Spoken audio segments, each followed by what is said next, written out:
오늘은 사이먼 북스 출판사의 신간 수술도 없이 약물도 없이 사라진 암이라는 책의 내용을 발췌해서 소개해 드리겠습니다. 수술도 없었고 약물도 없었다. 그런데도 암이 저절로 사라졌다. 자연치유 1년 3개월. 무슨 일이 있었던 것일까? 지은이 한상도님은 2020년 5월 암 선고를 받았다. 그러나 그는 수술과 약물 대신 자연치유를 선택했다. 용류와 생선, 우유, 계란, 밀가루, 술, 가공식품을 완전히 끊었고 과일과 채소, 현미 잡곡밥에 채소 반찬을 먹었다. 아침 저녁으로 매일 1만 보 이상 걸었고 주말에는 가까운 산을 찾았다. 아침에 일어나면 명상으로 하루를 시작했고 어떤 상황에서도 밝고 긍정적인 생각을 유지했다. 그것뿐이다. 상식에 가까운 것을 묵묵히 실천했을 뿐이다. 그런데도 많은 것이 달라졌다. 70kg에서 57kg으로 살이 빠졌고 피부가 몰라보게 좋아졌다. 고혈압과 통풍이 사라졌다. 탈모가 멈추면서 머리카락이 돋아나고 시력도 좋아졌다.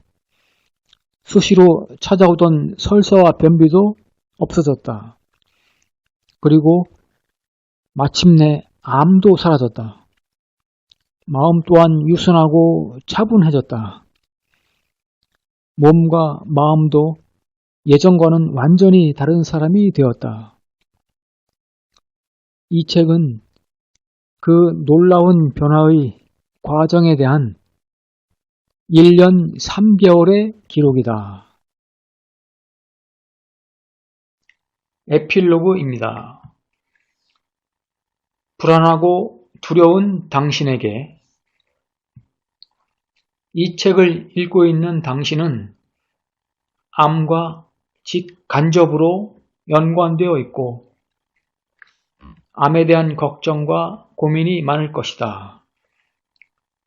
수술을 받고 항암 치료 중일 수 있고 진단을 받거나 앞두고 있을 수도 있다. 몸에 이상을 느껴 진료를 생각하고 있을 수도 있다. 아니면 그런 분을 가족이나 가까운 지인으로 두고 있을 수도 있다.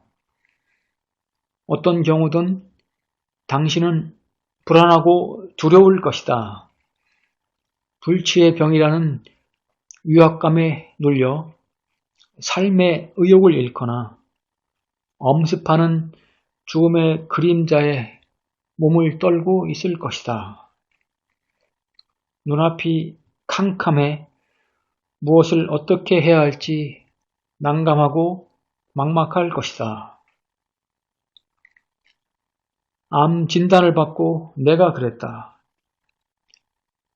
읍내의원에서 암인 것 같다는 진단을 받던 그때를 생각하면 지금도 등골이 서늘하다. 지금 와서 돌이켜보니 이때가 정말 중요하다. 이 순간에 어떤 생각을 하고 어떤 판단을 하느냐에 따라 모든 것이 달라진다. 몸이 달라지고 마음이 달라지고 인생까지 달라진다. 삶을 나눌 수 있다면 이때야말로 그 분기점이 아닐 수 없다. 그 과정을 겪고 나서 깨달은 것이 있다. 판단을 하는데 몇 가지 지침이 필요하다는 것이다. 다행히 나는 그때 그 지침을 생각하고 실천했다. 덕분에 암을 극복하고 일어설 수 있었다.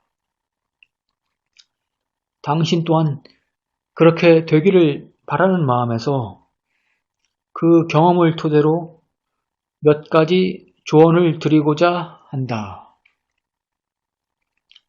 첫째, 두려움을 직시하자.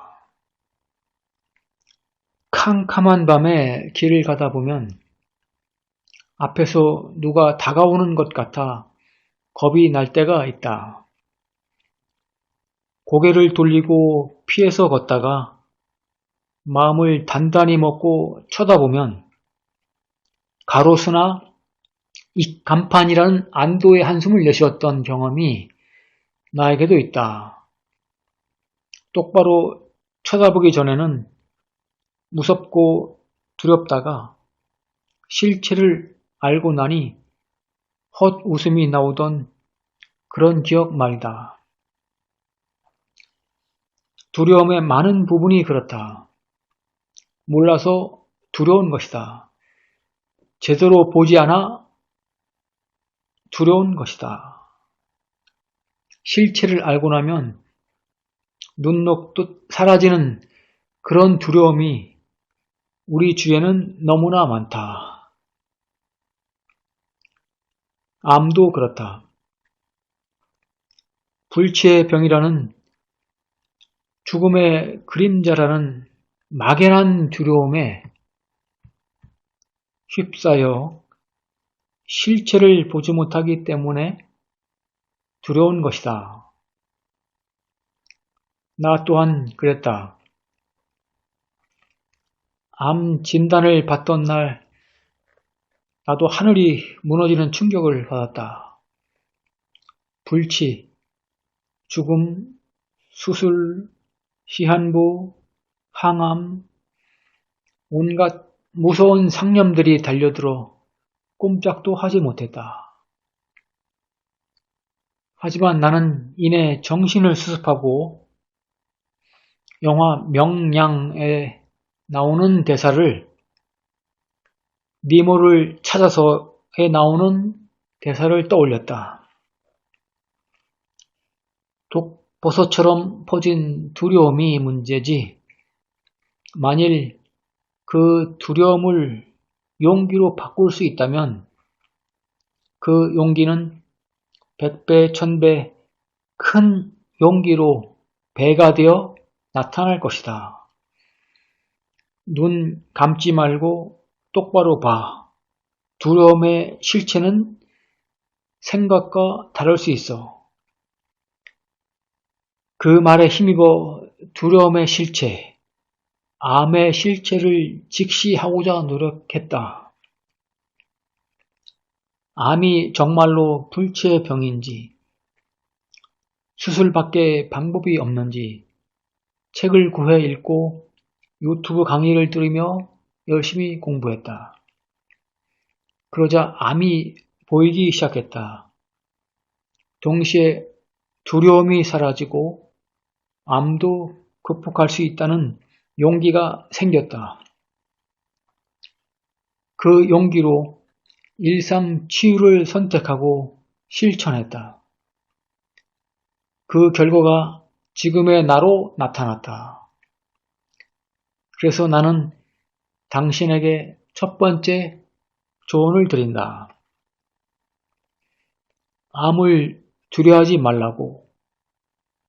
두려워하지 말고 암의 실체를 직시하라고.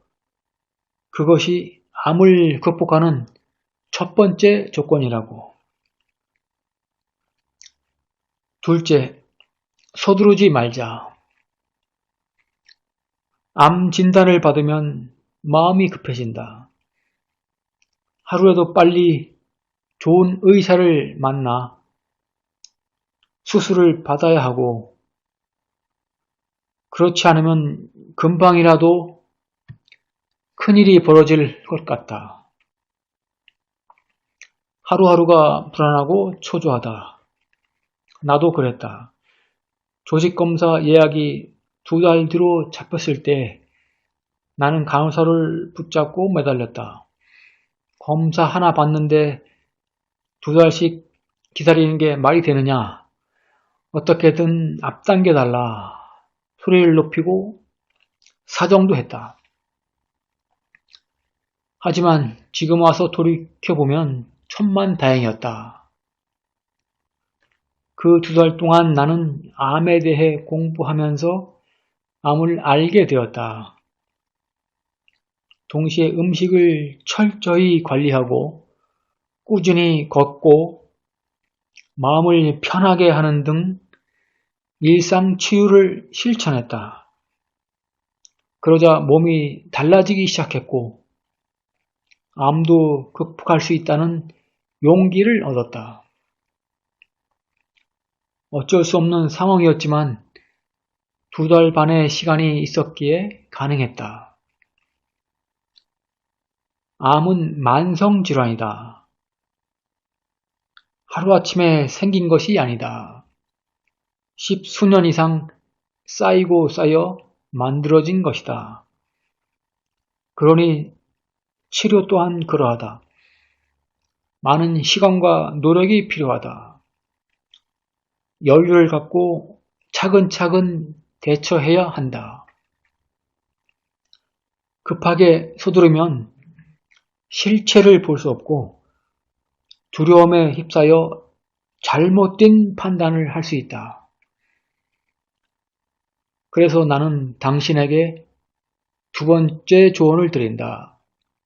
결코 서두르지 말라고. 여유를 갖고 당신에게 적합한 치료법을 스스로 찾아보라고. 그것이 암을 극복하는 또 하나의 조건이라고. 셋째, 스스로 주치의가 되자. 조직검사를 위해 암병동에 입원했을 때다.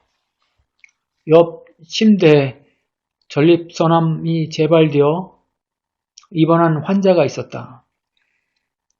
담당 의사가 와서 수술 방법에 대해 설명했다. 우리는 잘 모릅니다. 그저 선생님만 믿습니다. 알아서 잘 해 주십시오. 의사가 무슨 말을 하든지 환자 보호자의 대답은 한결같았다.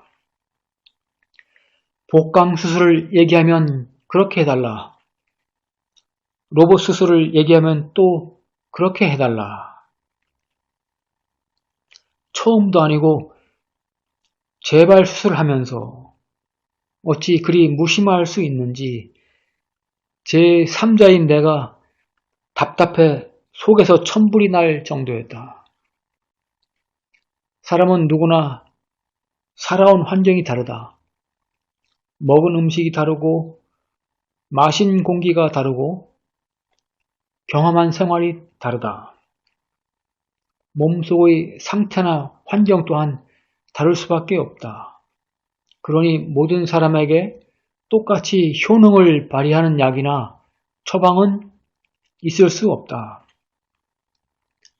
나에게 맞는 것이 당신에게는 맞지 않을 수 있고 당신에게 효과를 발휘하는 것이 내게는 그렇지 못할 수 있다. 그래서 내 몸은 내가 알아야 한다. 의사도 내 몸을 알 수 없다. 하루에도 수백 명의 환자를 진료하는 의사가 어떻게 내 몸을 알고 기억하겠는가?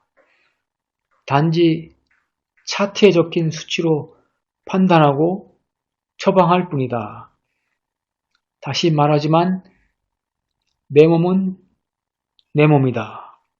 내가 알아야 한다.